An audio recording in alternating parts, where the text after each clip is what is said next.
আমাদের ইউনিয়নের প্রতিযোগিতা কেন্দ্র কমিটিগুলো এখনো সঠিকভাবে কাজ করতেছে না বিধায় আমাদের কথা ঠিক না এটা ঠিক হয়ে থাকে।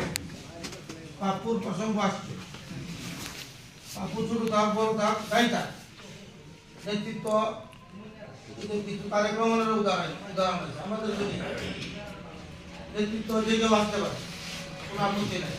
এই বিষয়ে কোনো আপত্তি আছে?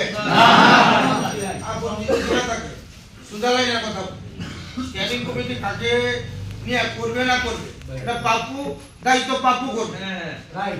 কথা ঠিক না? এখন আপনারা প্রতি ওয়ার্ড থেকে নাম সিলেকশন করেন, 2 জন করুন, 3 জন করুন, 4 জন করুন বা 8 জন করুন, আগে নাম লিখুন। এই গেল 1 নাম্বার। আজকের পরে কি আরো ওহিনাদিল কমিটি 2 কমিটি 3 কমিটি ওইব কি হইতো না? এটা কি শেষ না আরো শেষ? এটাই শেষ।